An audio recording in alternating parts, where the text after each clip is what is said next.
सवाल की सोडून द्यावी ही देहाची लक्तर आणि संपवावं उभा एका क्षणामध्ये. या अक्षरशून्य शेतकऱ्यांच्या कपाळावरच्या लंगोट्या कधी सुटणं समजले नाही ना मित्रांनो. मी त्या शेतकऱ्याविषयी बोलताय जो आपल्या अस्तित्वासाठी सारे रान जीवावर घेतो पण अडकतो शेवटी या निसर्गाच्या विवचक्रामध्ये आणि शासनाच्या कावेबाज धोरणांमध्ये.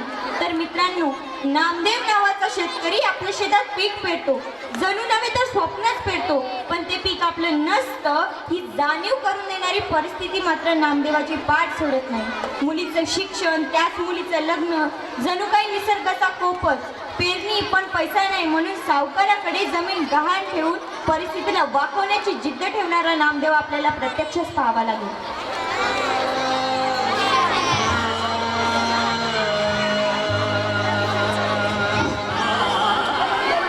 लग करत आहे, पाणी पडणार की नाही तर माहित नाही. काहीतरी काम करावेच लागेल.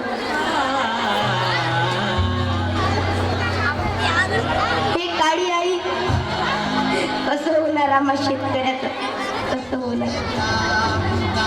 हे निसर्ग राजा कसं होणार.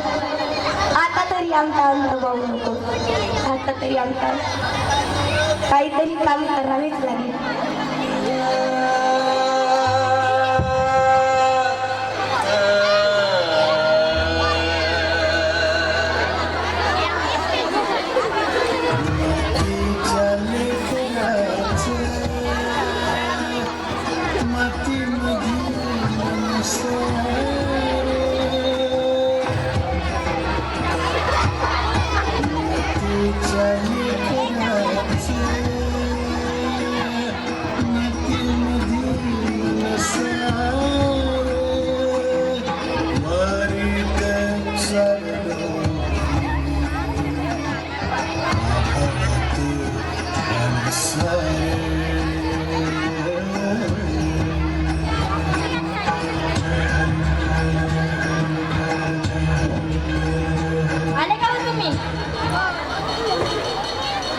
झालं वावरातलं काम तुमचं? नाही, वावरातलं काम झालं असं मी म्हणलं उद्या पेरणी करावं बा आपण. अहो तुले तर माहीतच आहे यावर्षी पैशाचं पाणी पडलं नाही. पेरणी 2 दिवसावर येऊन टेपली आणि गरीबी बियाण्यासाठी एकही पैसा नाही. त्यांना मी सावकाराचं करतो कसं करणार. यावर्षी बियाण्यासाठी पैसे देणार की नाही तर माहित नाही. हातपाय धुतो आणि जाऊन खायचो त्या सावकाराकडं पैशासाठी. मी का म्हणलं, 2 दिवस झाले आपल्या त्यांच्या शाळेतून फोन आले, आज तर पत्र पण आलं, कारण आपण मागच्या वर्षीचे आणि ह्या वर्षीचे पैसेच नाही भरले. मी म्हणतो उद्या जाऊन तिच्या शाळेमध्ये पैसे भरायला पाहिजे ना आपण. काहीतरी करावेच लागेल.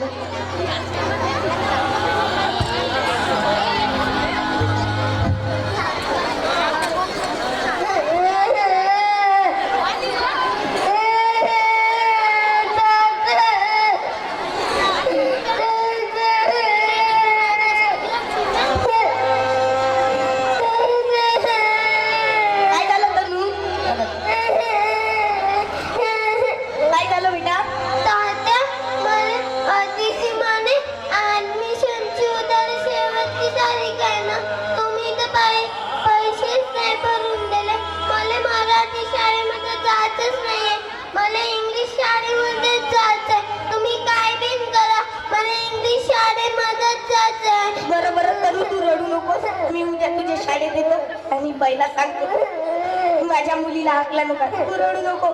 मी शाळेत येतो, तू रडू नको.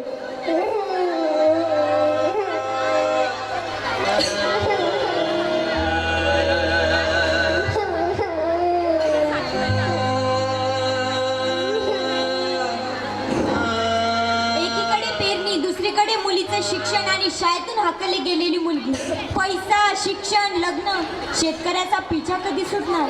सावकाराकडे जमीन गहाण ठेवून पुन्हा जोमाने शेती करणार. देवा, मला सावकार पैसे देणार की नाही तर माहित नाही.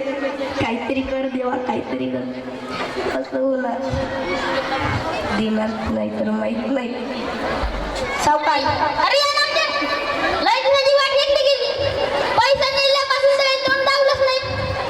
सावकार पेरणी 2 दिवसावर येऊन टेपली आणि घरी बियाण्यासाठी एकही पैसा नाही. तुमचं मागचं 20,000 रुपये कर्ज अजूनही वापिस द्यायचं आहे. मागच्या वर्षी पायी तसा पाणी पडलाच नाही. मग तुमचे पैसे पण नाही वापिस करू शकलो. अरे पण मला पैसे द्या. या वर्षी तुम्ही मला थोडेफार पैसे द्या. अरे नाही सावकार अरे नाही आपण ठरवलं नाही. सावकारच्या पायात एक पडू. रुपये नाही, एक कावडी नाही. सावकार कसं होणार व सावकार तुमच्या पडतो सावकार. आपण ठरवलं की एक कावडी द्यायची नाही यावर्षी. सावकार कसं होणार व आमचं. बरं ठीक आहे. मागच्या वर्षी 3 रुपये शेकडे दिले, या वर्षी 5 रुपये शेकड्यानं घे, नाही तर नाही. हो सावकार तुम्ही जसं म्हणाल तसं हो. आणि बिना 7 बारानं आपण कावडीनं देऊन राहिलो. सावकार तुम्ही जसं म्हणाल तसं. हे घ्या माझ्या 7 बाऱ्या. तर काही करायचं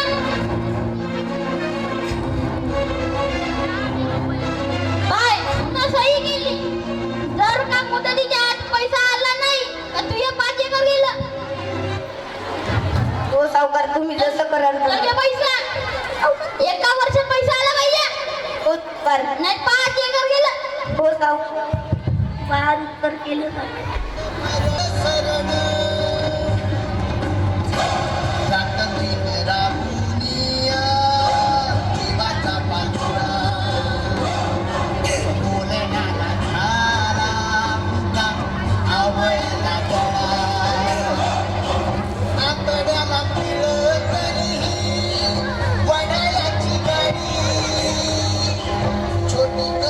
आणि 15 वर्षानंतर 5 वर्षाची मुलगी मोठी होते.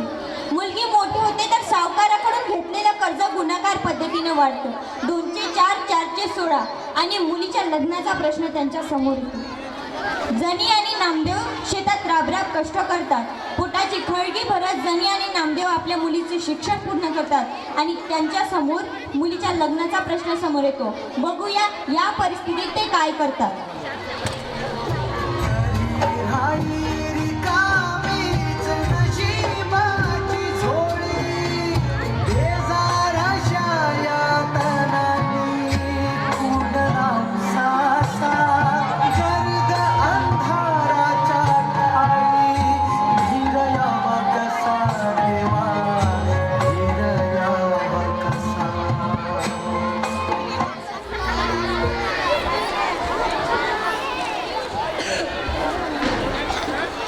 मी का म्हणलं आपली तनी आता ग्रॅज्युएट झाली, किती अभिमानाची गोष्ट आहे ना. पण तिचं लग्नाचं काय हो. तिच्यासोबत शिकणाऱ्या सर्व मुलींचं लग्न झालं, पण आपल्या मुलीचं लग्नच व्हायचं आहे.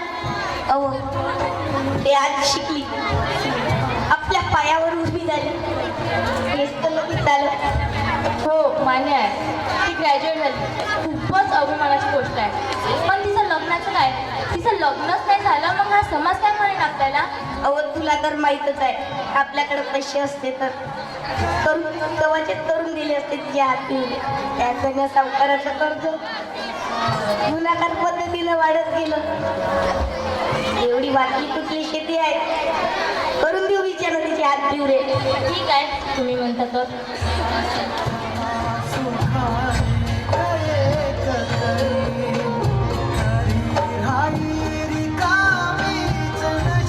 लग्नाची समस्या पुढे येते. मुलीच्या लग्नासाठी जनी आणि नामदेव आपल्या शेतात टमाटरची पेरणी करतात. पण पावसाच्या अवक कृपेमुळे अर्ध पीक करपतं आणि अर्ध पिकाच्या भरोशावर ते टमाटर घेऊन बाजाराला विक्रीला नेतात. बघूया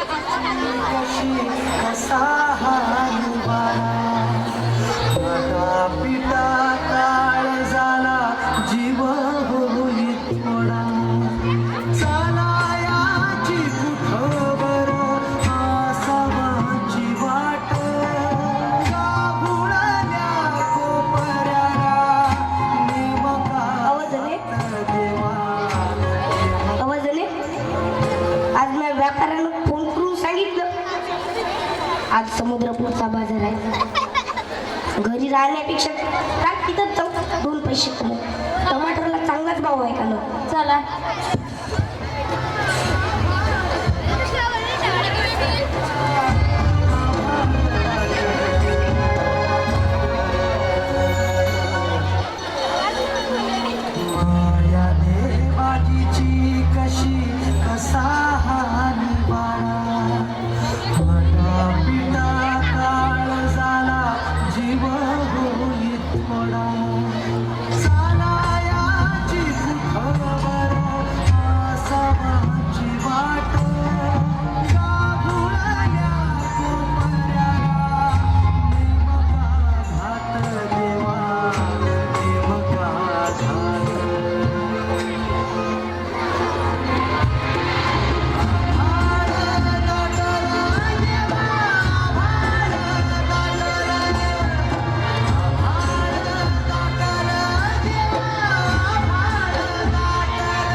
येणार तर माहित नाही. अरे का म्हणता नामदेव भाऊ, टमाटर आणले का? हो, कशी काय दिली तू एवढं? 20 रुपये किलो. 10 म्हणते का? किराणच्या बाजारात 10 रुपये किलो आहे. अहो चांगली आहे हो, गावरानी टमाटर आहे होय. येत नाही टमाटर? हो साहेब, चांगले टमाटर. हो साहेब, तर 10 रुपये देते का? नाही हो साहेब, कसं होणार माझं? हो साहेब,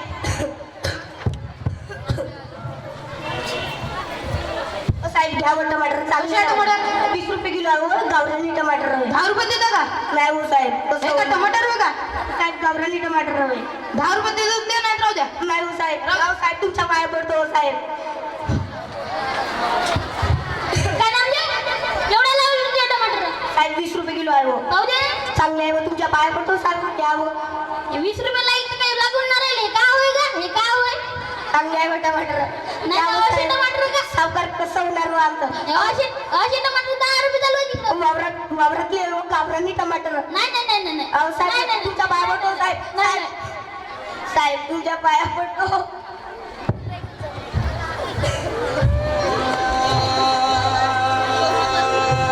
एवढ्याला पगार नाही तरी एक कुणी आमचे 20 रुपये किलोचे टमाटर घेऊ शकत नाही.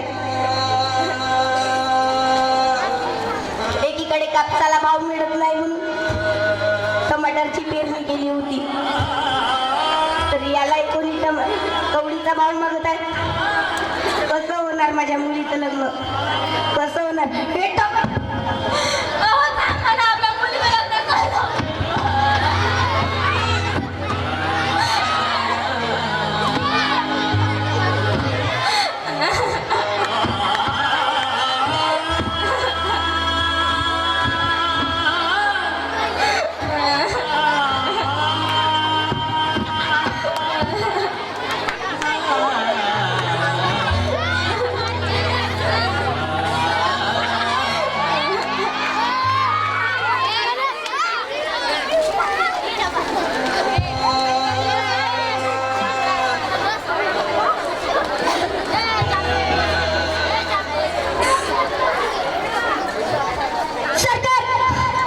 सरकाराला दुःखाची जाणीव करून देणं हा जर गुन्हा असेल तर तो गुन्हा मी केला आहे आणि त्यासाठी तुम्ही द्याल ती शिक्षा पण मी भोगायला तयार आहे.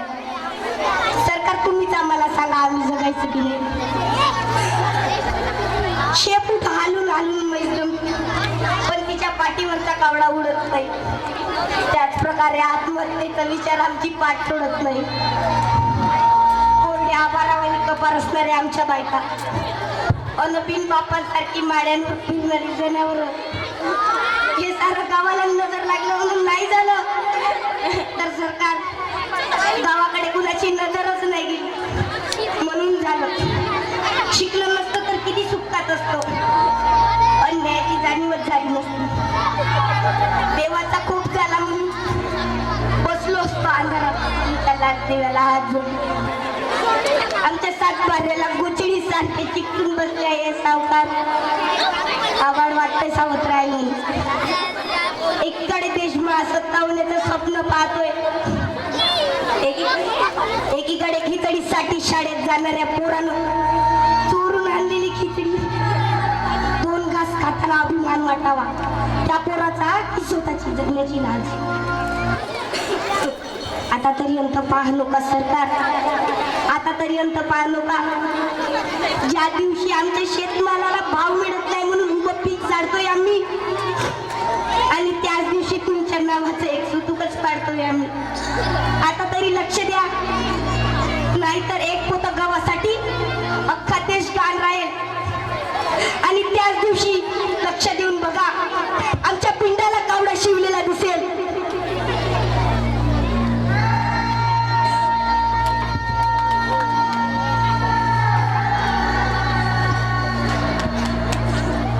मित्रांनो, अरे जो शेतकरी आपले लाल रक्त आटून हिरवं रान करतो, जो शेतकरी एका दाण्याचे 100 दाणे करतो, येणाऱ्या प्रत्येक संकटाचा सामना धैर्याने करून काळ्या आईच्या गर्भात आपल्या कष्टाचे नंदनवन फुलवितो, अशा शेतकऱ्याची ही दुर्दशा. काय चुकी असते हो शेतकऱ्यांची? दुबार पेरणी करणं ही चुकी आहे की विहिरीला पाणी लागत नाही ही चुकी आहे? आमच्या बटाट्याला 2 रुपये भाव आणि तुमच्या एका बटाट्याच्या 4 वेफर्स पॅकेटला 10 रुपये. आमचा कांदा सडला तरी चालते, याचा काही नाही सरकाराला. मित्रांनो, शेतकऱ्यांनी काय फक्त पेरायचं आणि उगवायचं एवढंच जगणं आहे त्याचं. त्याच्या घरी कोणी आजारी पडत नाही, त्याला पोरी उजवायच्या नसतात. अरे दरवर्षी 5-50 हजार रुपये मातीत टाकून दाखवा. प्रश्न तरी किती? पाऊस चांगला पडेल का? बियाणं चांगलं मिळेल का? पीक चांगलं होईल का? भाव चांगला मिळेल का? काहीच माहिती नसतं. आणि असं असताना हिमतीनं हजाराचं बी बियाणं मातीत टाकून हिमतीनं जुगार खेळतो आम्ही. आमच्या कापसाचा भाव ठरवता तुम्ही आणि 5 पैसे प्रोडक्शन कॉस्ट असलेले इंजेक्शन हजाराला विकता. मोबाईलचा ठरवता का हमी भाव? शीतपेयाची करता का प्रतवारी कापसाची करता तशी? सरकार छोटे छोटे प्रश्न आहेत आमचे. आम्हाला चांगलं बियाणे द्या, मुबलक पाणी द्या, आमच्या मुलांच्या शिक्षणाची आणि आरोग्याची चांगली सोय करा आणि आमचं पण जगणं मान्य करा. मान्य आहे की निसर्गावर अवलंबून आहोत आम्ही आणि कर्जाचा डोंगर आहे आमच्या मानगुटीवर. परिस्थितीला हताश होऊन आत्महत्या करतायत आमच्यापैकी. पण आत्महत्या केल्यावर मदतीची भीक देऊन राजकारण करण्यापेक्षा आत्महत्या करणारी परिस्थिती निर्माण करू नका. नाहीतर एक दिवस असा येईल की एक पोतं गव्हासाठी अख्खा देश गहाण राहील. आता तरी बदला सरकार, आता तरी बदला. आम्हाला भीक नको, आम्हाला हवे आमच्या घामाचे दाम. धन्यवाद.